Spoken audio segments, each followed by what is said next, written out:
Welcome to meeting number 18 of the House of Commons Standing Committee on National Defense. Today's meeting is taking place in hybrid format, with some members attending remotely via Zoom. Before we continue, please consult the guidelines to help prevent audio and feedback incidences and protect the health and safety of our interpreters. I'd like to remind witnesses and members to please wait until I recognize you by name before speaking. If you wish to speak, please raise your hand. The clerk and I will manage the speaking order as best we can. For interpretations, please use your earpiece, select the appropriate channel for either floor, English, or French. And again, all comments should be addressed to the chair. I'd now like to welcome our witnesses. Our witness, His Excellency, Andriy Plotnyuk. I'm sorry, say your name properly. Andriy Plotnyuk. Plotnyuk. Almost perfect, Mr. Chair. Almost. Listen, we appreciate you being here and appearing before us. I know we've had some discussions in the past. You probably have had discussions with a few of the members here at this table. And you have up to 7 minutes, sir, to provide your opening remarks. Dear Mr. Chair, distinguished members du Comité Permanent, distinguished members of the Standing Committee, thank you for giving me the opportunity to address the Standing Committee on National Defense. With your kind permission, I will continue in English. Start my briefing today by expressing once again our profound gratitude to Canada for its continuous leadership in international efforts to support Ukraine in our existential war for survival against the brutal Russian aggressor. I wish to use this opportunity of addressing the distinguished members of the House of Commons to extend the sincere gratitude to the Canadian government for the recent announcement by the Honourable Anita Anand, Minister of Foreign Affairs, at the meeting of NATO Ministers of Foreign Affairs in Brussels of $35 million in funding for NATO's comprehensive assistance package for Ukraine. We are confident that Canada's support will bolster NATO Multi-Donor Trust Fund to help address Ukraine's immediate, medium and long-term security and defense needs in urgent, non-lethal military assistance, medium and long-term capacity building, as well as in planning and recovery initiatives. We are also very grateful for the recent announcement by the Honourable David McGuinty, Minister of National Defence of Canada, of Canada's new purchase of a package of critical military capabilities under the so-called Pearl Initiative that will amount to 200 million Canadian dollars. These announcements, like all other previous decisions by Canada, are vital for the defense of Ukraine's sovereignty and territorial integrity, as well as for saving the lives of Ukrainians. Distinguished members of the Standing Committee, let me proceed with a brief overview of the recent developments in Ukraine and the situation on the battlefield. The situation on the front line continues to be tense, yet Ukraine continues to hold firm. Active hostilities are ongoing along a front line stretching about 1,250 kilometers. The most intense fighting is currently concentrated near Pokrovsk, that is Donetsk region, where Moscow has deployed approximately 150,000 troops from a total of 710,000 Russian troops operating in the Ukrainian territory. The search and assault operation and the elimination of the enemy in the urban areas continue in Pokrovsk.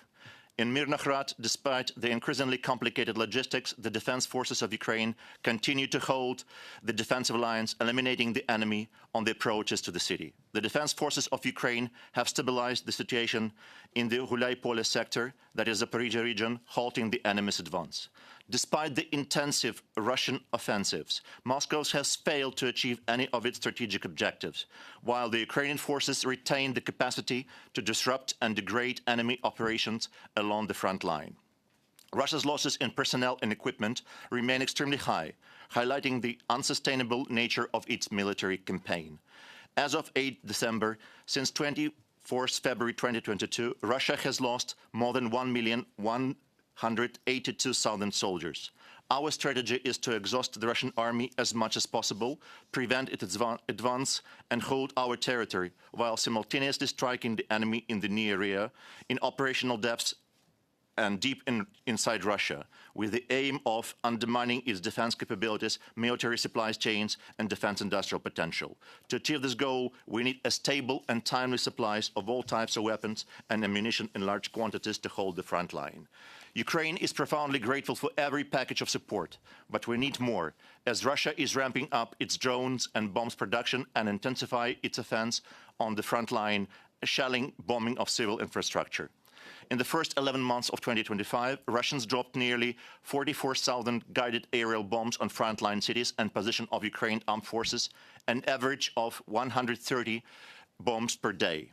Only throughout the week of December, from 1st till 7th of December, the Russians launched over 1,600 attack drones, around 1,200 guided aerial bombs, and nearly 70 missiles of various types against Ukraine. The primary targets of these strikes were critical civil infrastructure, in particular energy infrastructure. The UN Human Rights Monitoring Mission in Ukraine has assessed that these attacks have been of a widespread and systematic nature.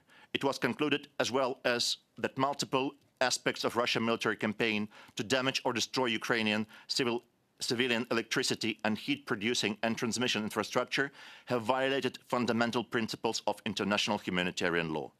Since the start of Russia's full-scale military invasion, more than 50% of Ukraine's energy capacity has been destroyed, damaged, or temporarily occupied. According to the latest World Bank report, the needs for restoring Ukraine's energy sector amount to about 68 billion United States dollars. We estimate that the energy sector losses at the end of the 2024 amounted to 93 billion. Therefore, our long-standing top priority is air defense, missile deterrence against ballistic threats. It's so vital for Ukraine to receive 10 additional Patriot systems, plus missiles for Patriot systems, NASAMS, IRIS-T, and Hawk systems. We also need deep strike capabilities. Tomahawks, Storm Shadows, Scalps, Taurus, and joint production of deep strike and drones and missiles. Ukraine is ramping up production both domestically and in cooperation with our partners. We invite foreign companies to establish production facilities directly in Ukraine. We want to multiply positive results of the so-called Danish model built in Ukraine initiatives. We are also considering the controlled arm export for overproduced weapons, such as naval drones. Thank you, Mr. Chair. Ambassador, thank you very much. We're going to start our first round of questions, 6 minutes around, and we'll start with you, Mr. Anderson. Thank you very much, Mr. Chair. Thanks for attending, Mr. Plahutnyuk. I've tried. Thank you for joining us today. I'm particularly grateful because I've been to Ukraine twice in the last couple of years, once November of last year and once July of this year, and did a bit of I hesitate to call it a tour, but we were in the Eastern Oblasts all the way down. And I'd like to mention that we on the Conservative side are strongly in favor of Ukraine. I know that there's some mention elsewhere that we may not be, but that's not true. And the reason we are is in part because of the sovereignty of nations is a principle that has been here since at least 1945, codified, and arguably since 1648, since the Treaty of Westphalia. So it's a central premise of international law. Many of the academics I've talked to are using, when they're talking about Canada and Ukraine and Russia, they're talking about a state of pre-kinetic war, is the term that some have used. Others have simply used the term war to describe the situation between Russia and Canada right now. And I'm wondering but there is a tendency toward isolationism in the West lately. And some people look at it and say, well, we're Canada, you're Ukraine, what does that have to do with each other? And so I was wondering if you can explain to us why Canada's defense is necessary, what Canada has to do with Ukraine right now, why we are in danger from the Russians as well. Firstly, thank you so much for visiting Ukraine, because it's an important opportunity to have the first-hand information on what's going on, to talk to people, especially to understand how people live their ordinary lives. When it comes to this war, this is the biggest continental war in Europe since World War II. Yes. Certainly, we are facing the major power, nuclear power, with huge potential, be it in military defense material, be it in manpower and natural resources. Certainly, they still are able to receive assistance from their partner states to support their wartime efforts. Why it is so important for all our partners to support Ukraine? Because it's existential war. for Ukraine. It's existential war for our values, for freedom and dignity. What happens on the battlefield, it has direct influence on what is going on not only in Europe but also around the world. If we let Russians win the war, it will certainly have very negative consequences in the other parts of the world. When we're talking about this war, we are also talking not only about the battlefield, we're talking also about a very intense technological race, which happens every day. It means that if the collective West is not ready to fight in this technological race, then we all lose. Then these technologies that Russians would possess in the future, then they will appear in the hands of other regimes that could use it to their benefit. So that's very important for all of us to stand united and to continue to support Ukraine. I know that, and on that note, I know that our military, the top generals, certainly understand that 21st century symmetrical warfare has fundamentally changed because of drone warfare. I'm wondering, I've talked to a number of Canadian people who run companies here, small companies, some of them large, who want to connect with people in Ukraine, with their counterparts in Ukraine to cooperate on drone technology. Is there a central depository or some way that you can tell Canadian companies who are wanting to do that how they can connect? Firstly, we have certain mechanisms, international mechanisms that are working very effectively right now. I'm talking about the specific coalitions, because we have the so-called Ukraine Defense Contact Group, which has several dimensions, and these issues are well coordinated between the partners.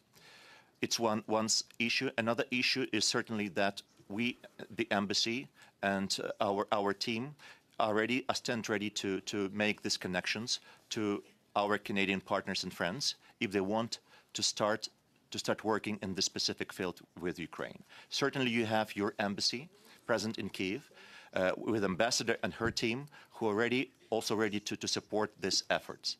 And once again, we also signed an agreement during Prime Minister Karin's visit to Ukraine on the 24th of August, which allows us to develop this defense cooperation between Canada and Ukraine. Good.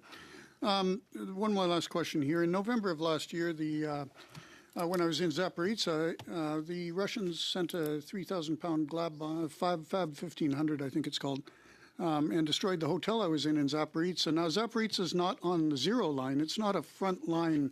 It's not in the trenches, but it's certainly a frontline city. Have you accumulated numbers as to how many illegal attacks the Russians have made? I mean, attacking a hotel is certainly a civilian, and it has nothing to do with the military. And I know that schools and everything else, when we were over there, I'm just wondering if you've compiled figures. It's got to be in the hundreds of thousands of... Zaporizhzhia is located very close to the front line. And certainly what we see on a daily basis, we see constant and deliberate attacks on Ukrainian civilian infrastructure. Deliberate attacks. I want to stress this specific word. Yep. As of today, we have preliminary numbers of 287,000 civilian infrastructure facilities were destroyed or damaged. 287,000 civilian infrastructure facilities. 287,000. Yes. Thank you. 287, 216. This is, but these are preliminary figures because it happens every day. It happens regularly, especially with our electricity grids, with infrastructure objects, with bridges, with everything. My understanding is that Ukrainians. Mr. Anderson. Sorry. We'll come back to you in a moment. I'll just go to Ms. Ramanaro. You have 6 minutes. Thank you very much, Mr. Chair. And through you, I'd like to thank the Ambassador for being here today. Your Excellency, it's a real pleasure to meet you. I understand you were added to the post in September of this year, so I think this is your first appearance here at the National Defense Committee, so welcome. I want to start first with respect to Canada's support of Ukraine in terms of Operation Unifier. My older son deployed to Ukraine in 2018 to help train Ukrainian soldiers as well. And we've trained over 47,000 Ukrainian military and security personnel in battlefield tactics and advanced military skills since 2015. And as the mission progressed, much of the direct training undertaken by the Canadian Armed Forces members transitioned to members of the Armed Forces of Ukraine, with Canadians acting as advisors and mentors, as well as assisting the development of courses. Can you elaborate a little bit about how Canada's military contributions, especially in terms of training, has been helpful and integral in Ukraine's counteroffensive to date? You've mentioned such an important case of this military training. You're so right that we have more than 46,000 Ukrainian military who were trained and continue to be trained with this with the framework of the Unify operation, which started not 2 years ago. It started earlier, but it's really important for us because when we have such kind of training, and I'm talking not about basic military training, I'm talking also about tactical matching. We're also talking about the language training for our pilots and for technicians. So these are very important things that contribute to our overall resilience and better preparedness, especially when we are trying to master new types of defense material that we get from our partners as generous donations. So this work, in our opinion, should be continued, and certainly we are so grateful to Canadian government for supporting this track, for continuous efforts to train more and to make our soldiers better prepared. Because in the long run, it's about saving the lives of our military on the battlefield, but from other perspective, we in Ukraine, we are ready to share our knowledge from the battlefield. So I think, in my opinion, this is a two-way road. On the one side, we get your knowledge, your experience, when we're talking not only about very practical things, but when it comes to our future NATO membership, but also we are ready to share with you what we have received and gained from our battlefield experience. That makes also our partners more resilient and better prepared. Your trained forces are actually being able to punch above their weight in terms of some of the drone activity that they've been able to bring to the table and some of that expertise. You mentioned in your opening remarks Canada's contribution to the Pearl initiative and the recent announcement. Can you elaborate a little bit on how those critical materials that you're receiving from Canada and other partners are helping on the ground? This initiative is so important because we are able, together with our partners, with their generous support and commitment, to get the equipment and defense material that we do not have and that is produced only in the United States. Certainly we're talking about air defense, missiles, and some other things. And when we're talking about the importance of this initiative, when we are able to accumulate more money and when we are able to get more very practical things on the ground, we are better prepared. We are better prepared to defend our civilian infrastructure and, what is more importantly, our civilians in Ukrainian cities and towns. So Canada and many of our allies will be with Ukraine until Ukraine wins this war. And as you know, Prime Minister announced recently the appointment of Chrystia Freeland as the Canada Special Envoy for Ukraine's recovery. We know that Ukraine will become successful against Russia, but we will need to rebuild and help Ukraine rebuild post-war. Can you elaborate a little bit in terms of what Ukraine will need in terms of rebuilding after the war? According to assessment of World Bank, they're also not very accurate, but the preliminary, the total cost of this reconstruction will be more than $500 billion United States dollars. So it will be a mega project for decades to come.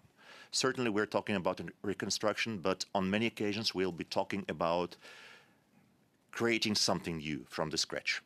In this sense, when we're talking about this mega project, we will need all knowledges and all expertise that our partners can provide us with. By appointing a special representative of the Canadian government on reconstruction, we're talking about strong coordination, high authority, and very strong commitment by Honorable Christa Freeland, her network of connections around the world, because once again, it's so important that this process should be well and properly coordinated.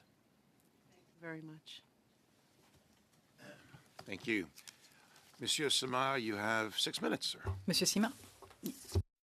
Beaucoup, Monsieur le Président. Thank you very much. Thank you very much, Mr. Chair. I'll give you the time to wear your earpiece, Mr. Ambassador, and also to check whether you can hear the interpreters rather than mine. Good. In your opening statement, you indicated exactly the fight you are engaged in to defend your values, dignity, integrity, and democracy. What's really interesting in this is that there is a large diaspora of Ukrainians throughout Quebec, and they're clearly indicating to us how urgent the situation is for you. They have considerable influence, in my view. In your priorities, you set out aspects of air defense. And to my knowledge, Canada is not a strong military force in that respect out west. I'm sure you can address that issue with my colleagues on the Defense Committee, but I'd like to address reconstruction. I certainly don't want you to think that I'm underestimating the challenges you are dealing with. I would like to discuss reconstruction because in your presentation, I understood that there would be a lot of work needed to be done, specifically in the energy sector. You abundantly stressed how much your electrical grid has been damaged. There are specific skills that have also grown in Quebec on that front. I'd like to know, even before negotiations would be complete, let's say a ceasefire, a peace plan, how can we support you in this respect? Because what really matters tomorrow will be to rebuild this infrastructure so that people can feel like life is back to normal. How can we help you with this? I've been addressing primarily the issues of defense support from Canadian government, from Canadian state. But when it comes to energy infrastructure, we also feel and are grateful for support that we receive from the Canadian government when it comes to specific energy sector. Because I think in November, Foreign Minister Anita Anand, she declared that another 10 million of Canadian dollars will be directed from the previous packages to support our critical needs in infrastructure. Certainly, we are working with Canadian businesses here at the federal level, but also with provinces, so that to get this most urgently needed equipment, and in order to be better prepared for this winter. Because the challenges that we now face, I will give you only one number. Even the city of Kiev, which is, I think, one of the best protected places in Ukraine, during a day, there could be times when we don't have electricity supply for up to 16 hours. So this illustrates the critical situation which we're now facing, because once again, Russians continue to deliberately target this area. When it comes to energy equipment, certainly we have a number of things that we need. Not everything can be obtained from Canada, because we have different voltage systems, we have different technical specifications, but certainly there are some issues that we are receiving, and we are grateful for that. One issue that could be solved in a quick way is to support what is being done now, support financially other initiatives by European Union and by other partners, by providing financial resources so that this equipment could be bought on European markets and delivered as soon as possible to the Ukrainian side. But this is a constant priority for us. We're working on that, and certainly we're working with all our Canadian friends to get more equipment that we need. Je trouve I find what you're saying to be quite interesting. So, through the support you are receiving from your European allies, we know that the military stream needs critical minerals, aluminum, and these critical minerals that are in use in the context of conflicts and for material equipment, military equipment. Unfortunately, aluminum and other goods usually or often come from Russia and China. Quebec is the #1 producer of aluminum for the United States. There is an entire federal government strategy that's being stood up with respect to critical minerals. Are these aspects that could support you, at least support the production chain for military products that could support you? These exchanges with Europe on the basis of critical minerals and strategic aspects for defense. Can Canada play a role? For this remarks and these comments, certainly Canada is playing strategic and very important role worldwide. And one of this issue on how to support and how to deepen our cooperation in the critical minerals, it was one of the major issues during the recent conference on reconstruction of Ukraine that was organized for the first time here in Toronto. So this issue are discussed. We have the Memorandum of Understanding between the Natural Resources of Canada and our Minister of Energy, and this is a very promising sphere for our bilateral cooperation. Certainly, we are now scaling up, and we are now intensifying this cooperation and discussions with all our partners here. Merci. Thank you. Mr. Kibble, we're on our second round. You have up to 5 minutes. Thank you, Mr. Chair. Thank you, Mr. Ambassador, for being here today. And last summer, I was at the Invictus Games in Vancouver, and I saw some severely injured Ukrainian soldiers competing in sport there, and their courage and spirit that I saw was just incredible, and I think that's a reflection of your armed services right now. And I'm glad that we mentioned UNIFOR earlier, a mission that started under the Conservative government at the time. You mentioned critical minerals. Which ones specifically are really important for you right now? What I was mentioning that we have the framework agreement between the two energy departments here in Canada and Ukraine, and this is considered to be one of the promising spheres. Mm-hmm. Certainly, now the experts and the ministers are working in order to have more cooperation in this sphere. So we heard about aluminum. Was there yes. any other critical minerals? Yes, it's also very important when it comes to defense production. Okay, thank you. You mentioned the 286,000 attacks on civilian infrastructure, which is particular 286,000. Yeah. What other war crimes are being committed by the Russians right now? War crimes are committed daily. Let's start. I mentioned this critical infrastructure destruction, but also when it comes to our abducted children. Okay. Up to 20,000 of them are now in Russia. And the major problem about that we see no will and no determination from their side to return these children.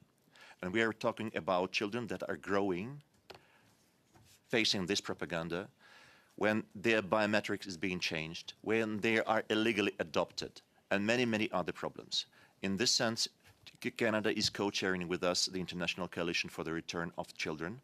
And certainly we are grateful for all the efforts that Canada, together with all our partners around the world, are doing in order to bring our kids back. Certainly we're talking about the crime of ecocide, when we understand that a lot of damage is being done to nature, and these are deliberate things. And certainly when it comes to documenting the evidence of these crimes, the international cooperation and the cooperation with Canada and all our partners is also very important.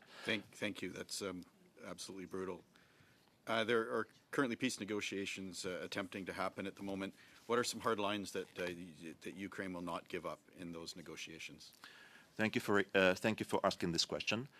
The first thing I would like to mention is that we are ready, stand ready to be engaged as constructively as possible and as quick as possible to find a solution that would lead us to just, comprehensive, and sustainable peace for Ukraine.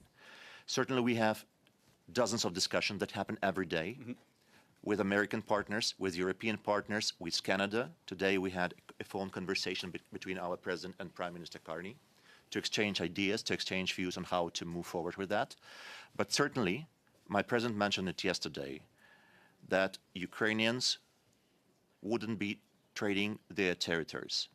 I mean, we have our constitution, we have our legislation, which clearly says that we cannot abandon the territories which belong to our sovereign territory.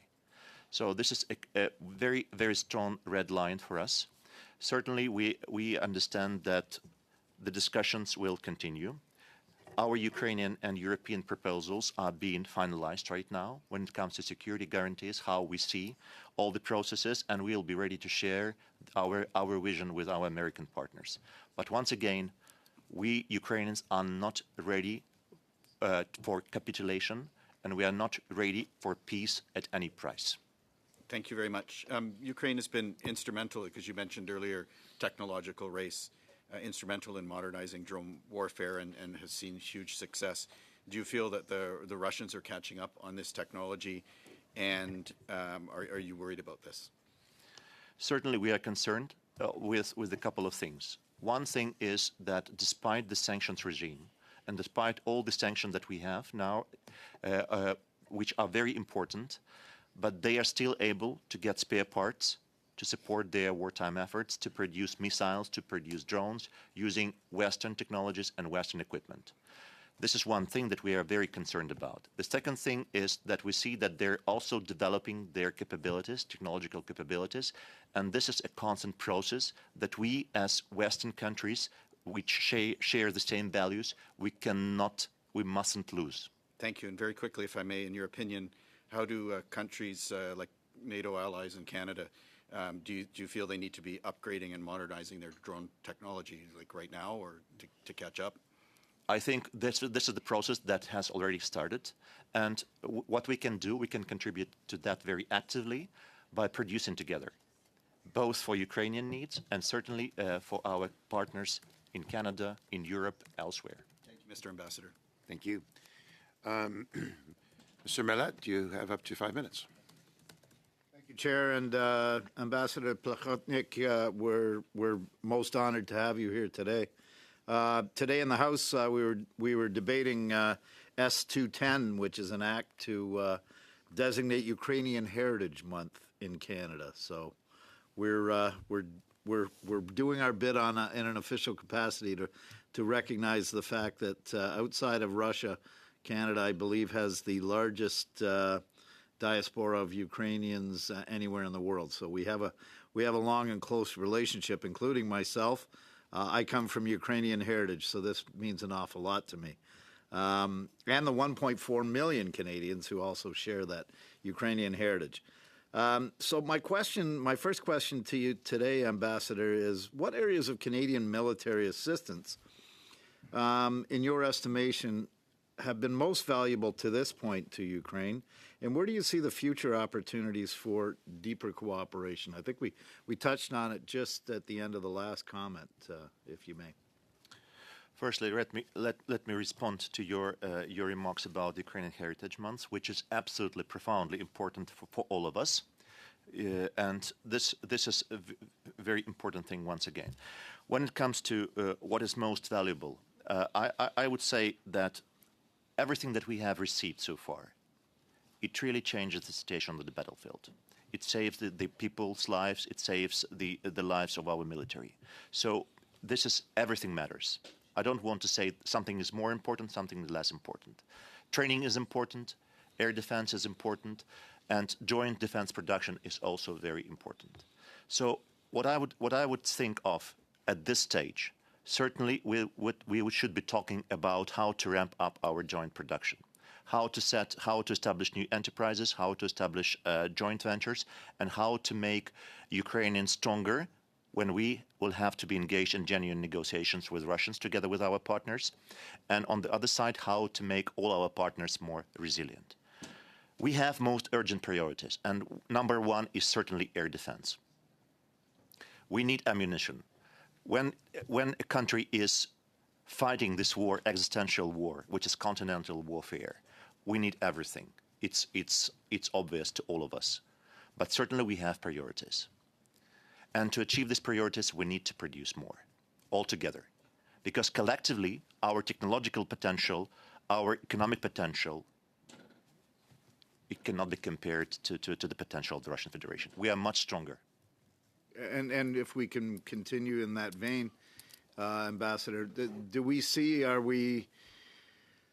I guess if you could quantify, and I don't want to get too much into the weeds on the numbers or anything that may be confidential, but how is that cooperation right now? I mean, I'm sure as you're stressing it, it could increase exponentially, but I mean, where are we right now, and where conceivably could we go in the very near future? Because as you know, time is of the essence when a country such as Ukraine is under such immense threat.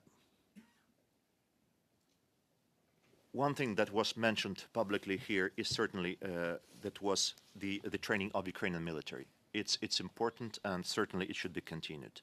Certainly we have a number of initiatives, and we have a number of areas where we should cooperate more closely. I mentioned this production.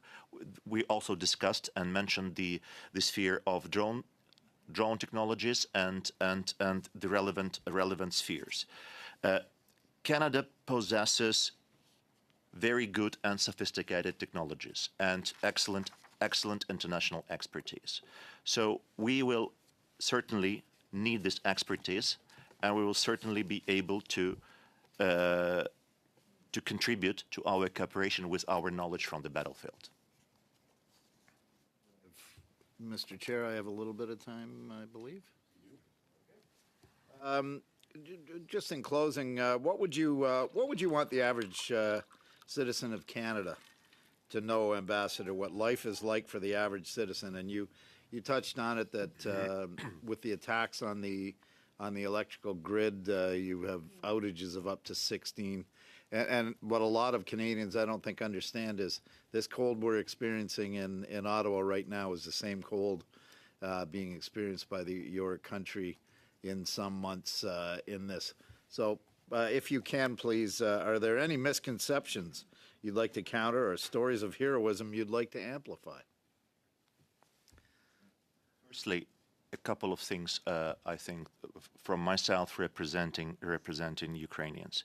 People, certainly, ordinary Ukrainians military are very tired because this war started not almost 4 years ago. It started back in 2014.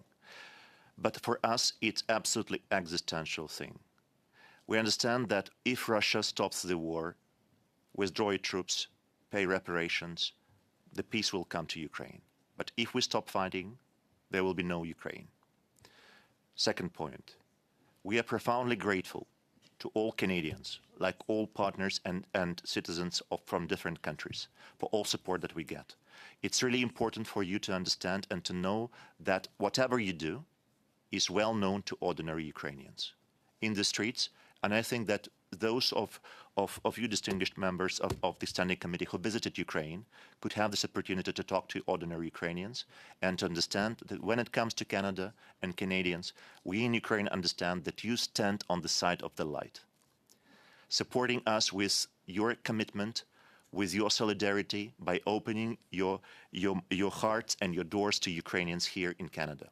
So this is two very important messages. The third message is certainly that in this most challenging times, we should be strong in our unity. Because for Ukraine, it's now or never. Thank you, Ambassador. One last word, Slava Ukraini. Mr. Samad, you have 2.5 minutes, sir. 2 minutes. Thank you very much. Ambassador, You really focused on air defense in your testimony. I'd like to understand, perhaps in more tangible terms, how Canada can help. In response to some questions by my colleagues, you were mentioning the training that was supported by the Canadian federal government. But when you refer to air defense, are you mostly referring to drones? Is that what you're referring to? Or conventional warfare? How can Canada help you? You were referring to Canada's expertise. What does that mean in real terms? When it comes to air defense, we have this Pearl initiative, which I mentioned, which is about the American-made sophisticated defense material, which is being purchased with support of all our partners who combine an effort and finance this defense material.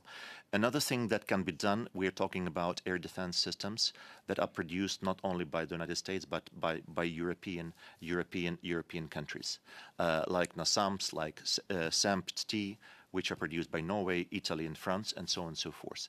So what Canada can do and our partners can do, we have a number of international initiatives which can be supported financially in order to produce more. Because timing is the thing that really matters in this war. If we can produce fast and we could produce more, it means we will be able to save more lives of ordinary Ukrainians. But it's not only about drones. Drones, they have their own specific mission. But they are also used, interceptor drones, to target Russian Shaheds that are constantly attacking Ukrainian civilian cities. Je suppose, puis je connais pas grand-chose aux éléments stratégiques. So I won't claim to be an expert on these specific munitions and others, but when it comes to the models that already exist, you're using similar types of technology. You're not actually reinventing the wheel every time. So increasing production requires essentially financial aid rather than technical support. Financial support so that you can expedite the production of material that you need. I'm not sure where this would be produced. Perhaps you could tell us? Perhaps not necessarily in Canada. If there were a way to really effectively help you, it would be through financial help so that you can stand up enough air defense capability within, correct? Financial support is one side. Technological support is also very important because I would like to mention one figure here. We have, throughout this war, to muster 600 types of different defense material, Ukrainian armed forces. When we're talking about when we receive this equipment, we need to have enough knowledge in order to muster them. So it means that the support when it comes to technological sphere is also important. When we receive sophisticated weaponry, we also need this kind of knowledge to be trained and then to be able to use it to the best of the defense material capability. Thank you. Merci.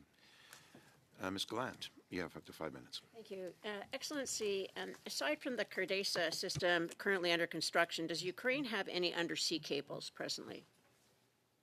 Undersea cables? Telecommunications, Vodafone, or is it all terrestrial? Well, it's probably we have some communication undersea, but well, I'm not the expert in this sphere. Okay, so there haven't been instances then of these cables being cut and communications being disrupted in that way? Well, I don't have this exact information. All right. So how does Ukraine assess itself in combating Russia's Grey Fleet? In combating Russian what? Grey Fleet. Grey Fleet. Shadow Fleet, right? This Right. one. This is one of the top priority issues for Ukraine when it comes to work with our international partners on sanctions. So what we see now, we started to witness this since 2014, when Russians started to transport our grain and our other materials that were produced in our temporarily occupied territories to other countries, trying to conceal that it was produced in Ukraine. It was a very important thing that we were working with partners. When it comes to Shadow Fleet, we are exchanging this information among the sanctioned teams from different governments, especially when it comes to the active members of the sanctions coalitions like Canada, like European partners. So we share this knowledge. We exchange this information. What types of vessels were spotted? What types of vessel didn't have this kind of responders? And what types of vessel were not properly insured by international insurance companies?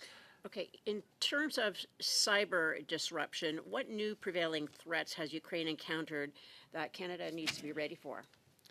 When it comes to cyber attacks, this is a regular thing for Ukraine, which has been targeted by Russian cyber attacks for more than a decade to come. So, in our opinion, one of the effective ways, apart from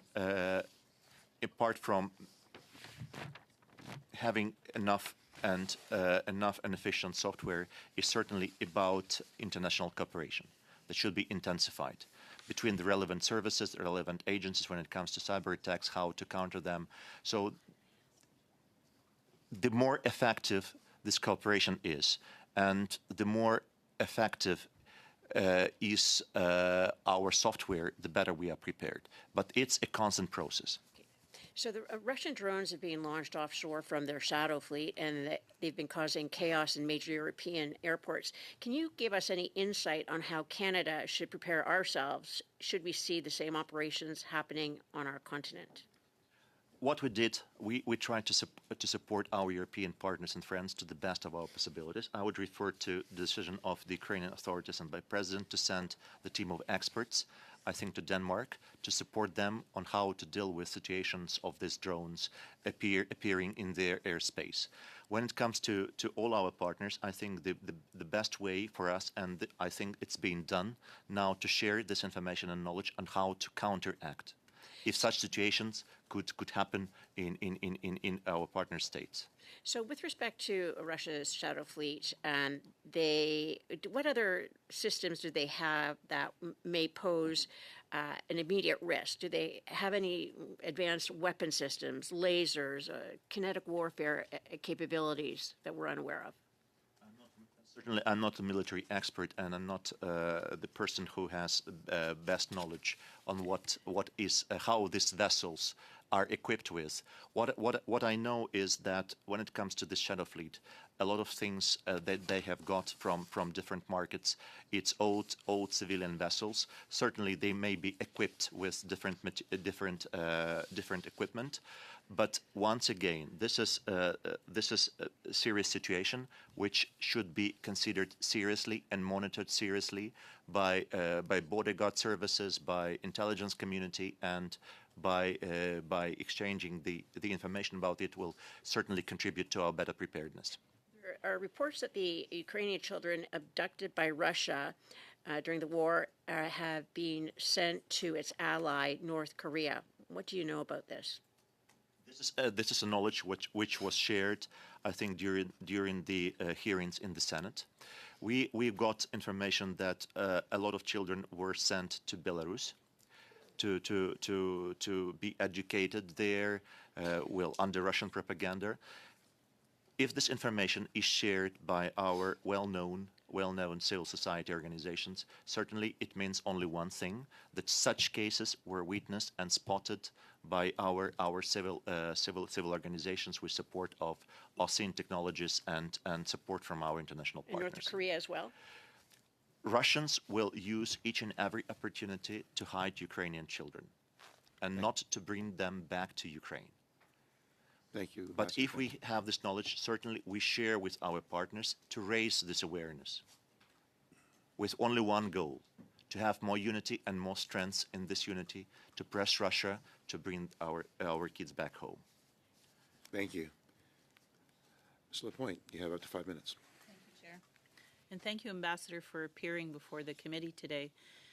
We often discuss military aid in broad numbers, but we know that behind those figures are decisions on mobility, survivability, and power resilience.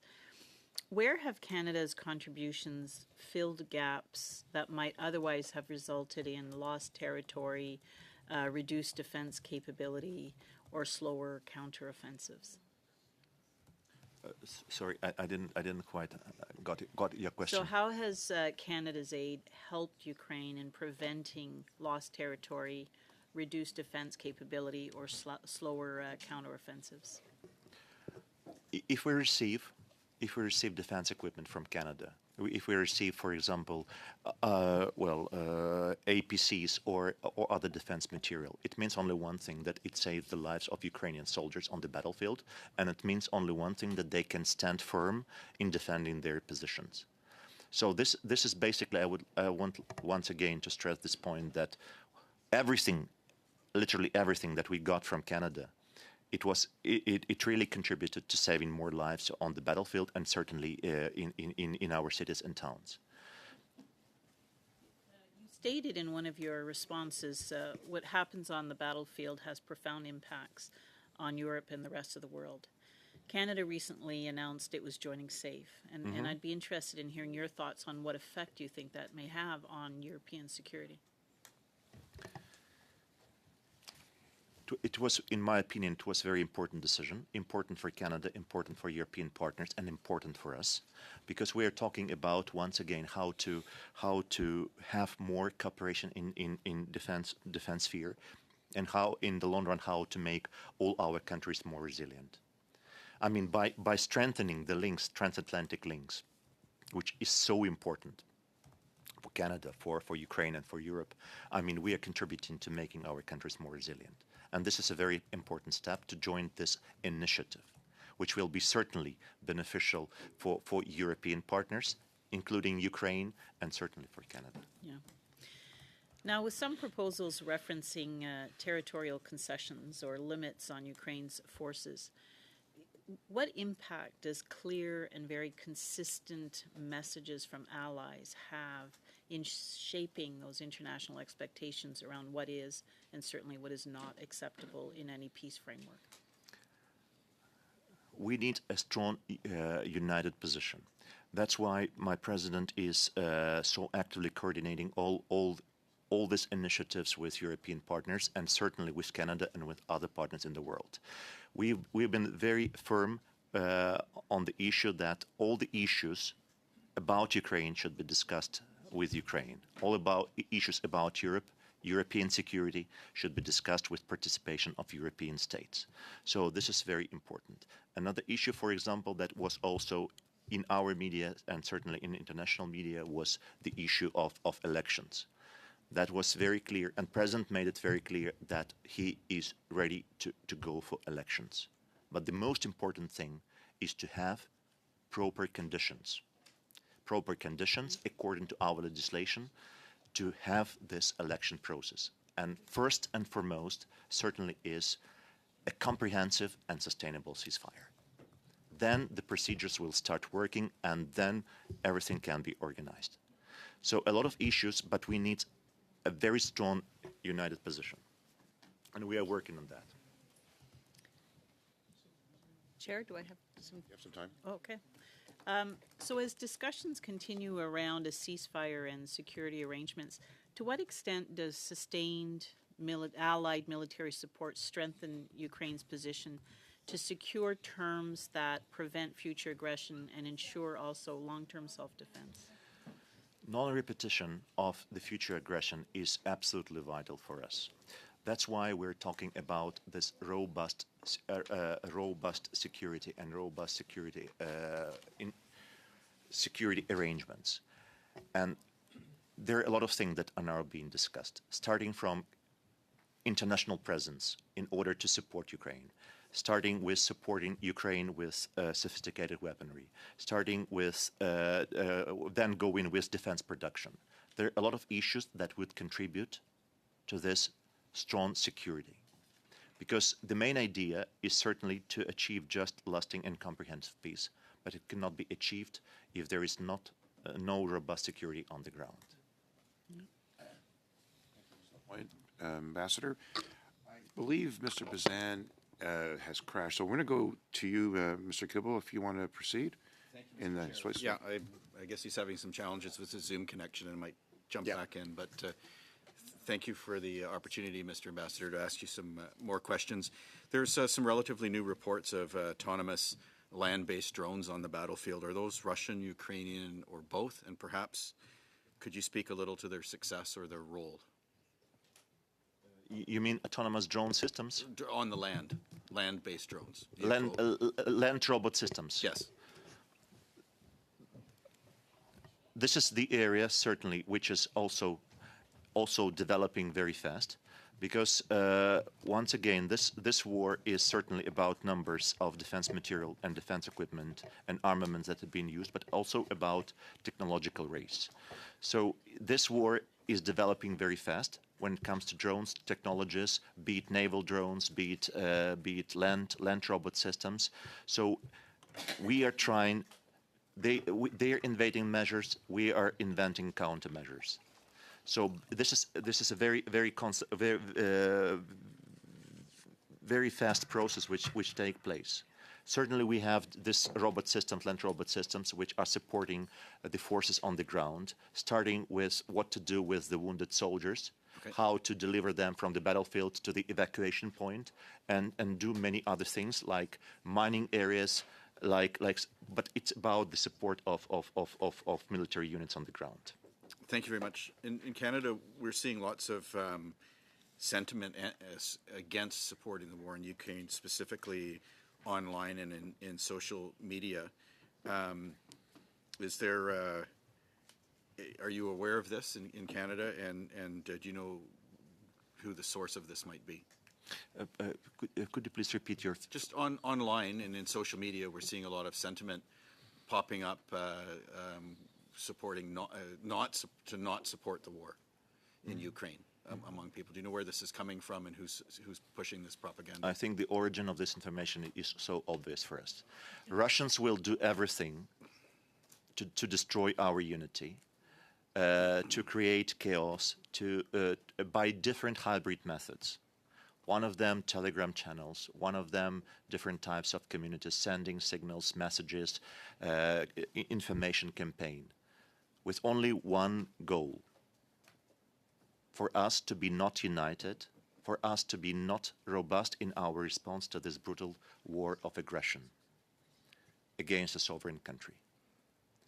Thank you. I appreciate that. There appears to be lots of related to this, I suppose, misinformation campaigns about government corruption and accusations. Is there anything that you'd like to dispel or clarify or share with us about this information that's making the rounds? It's a very interesting question, and I'm ready to share the knowledge that I have. Firstly, we have established, with support of our partners, a very strong, and I'm more than confident that effective ecosystem when it comes to anti-corruption. What we see on the ground, we see only one thing, that these agencies, they have possibilities to investigate, and they have possibility to come to public with their investigation and place charges against those who commit such types of crimes. On the other side, which is also important to mention, is the resolve of the government and the president to deal with these issues. Whenever a politician is appearing somewhere in the media, immediately what he's going to face or she going to face is political responsibility. Then certainly investigation, court, and so on and so forth. So my message is like this. The government is committed to deal with this in a very serious and very effective way.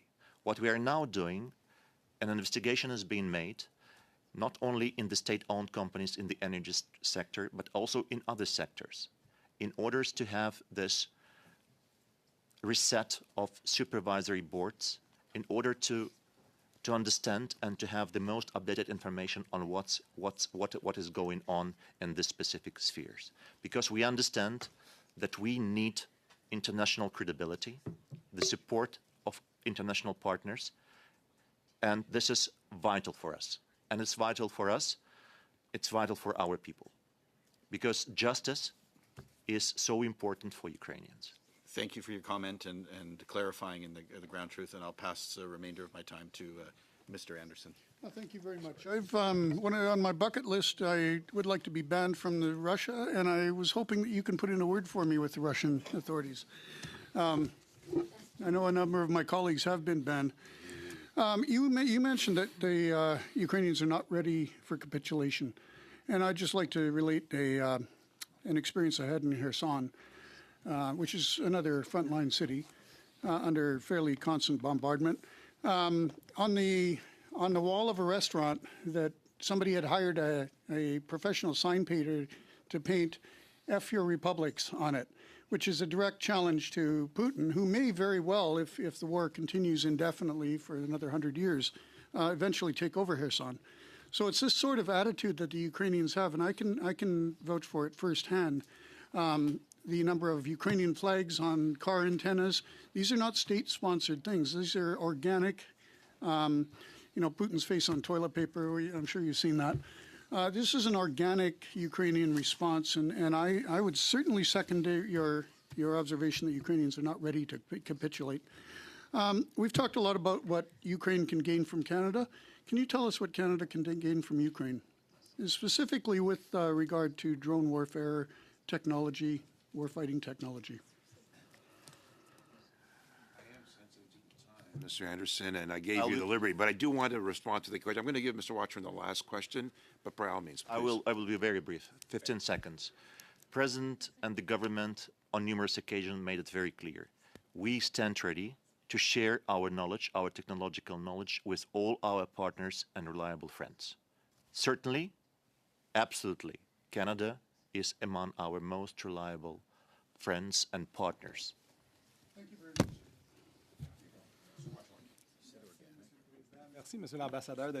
Thank you, Ambassador, for being here this afternoon. I was quite pleased to hear you saying that one of your red lines was the border. I think everyone agrees that borders should never be forcibly moved, displaced. It's really important. I had an opportunity last year to go to the Halifax International Security Forum. I met with people from Ukraine who were with us, and they told us about drone technology evolving so quickly that you needed to basically update it every month.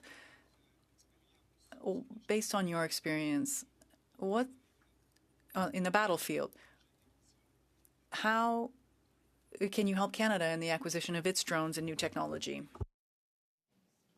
How can Canada profit from your experience on the battlefield to better procure our technology? We have started this cooperation. I mean, when it comes to joint defense production. So I mean, well, we stand ready to produce. We are ready to share this knowledge. I mean, the thing and the main issue is for all of us. I mean, not only for Canada and Ukraine, how fast we can ramp up our production. Certainly, we can produce more and quickly in Ukraine, because we are prepared to do that for our survival. So my message is that we should use and explore each and every opportunity. If we can produce faster in Ukraine, then we should produce in Ukraine. If we can produce strategically, well, somewhere else, let's explore this opportunity. We are ready for all choices. Mr. Ambassador, members, thank you, sir, for being here today. I know your towns and cities are being destroyed. I see evidence of that almost daily from accounts that are put on the web, and it's devastating. It's extremely impressive that Ukrainians, even throughout that, are being resilient within that tragedy. And it says a lot about Ukrainians. It says a lot about you and your countrymen and women who are there to stand up and fight for democracy and freedom and to withstand the onslaught of an aggressor as is being felt throughout the Baltics. You're that defense, that buffer that so many of other European countries just west of you are concerned about. Some of us attended the region Estonia, Latvia. We saw Canadian soldiers, troops in bases providing support, training for those young Ukrainian recruits. And it was very surreal, Ambassador, because they were there for only a few weeks to go to the front, to the fight. No longer were they going to be part of military games and trials. It was the real deal. And that for us who are witnessing, I know some of the members here have been in the armed forces. They know that lifestyle all too well, but for some of us, it was very shocking. So your young people are paying the highest price. They're sacrificing a lot, not just for Ukraine, but for others around the world. So thank you, Ambassador, and to your country. We appreciate what you're doing. We recognize the urgency of the matter. We understand where Canada's role must be to provide support. Thank you for being here today. Thank you, Mr. Chair, distinguished members of the Permanent Committee. Thank you for having me. I thank you for your very important words.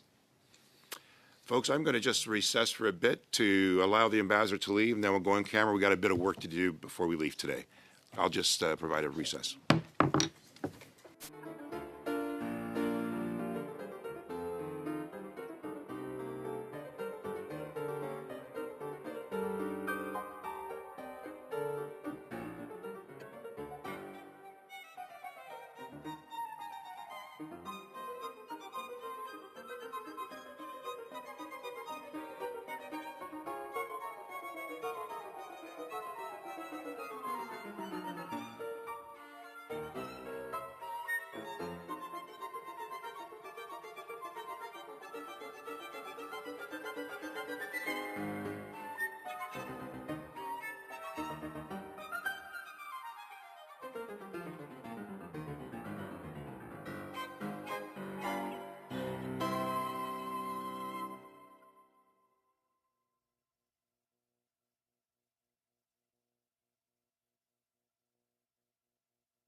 you.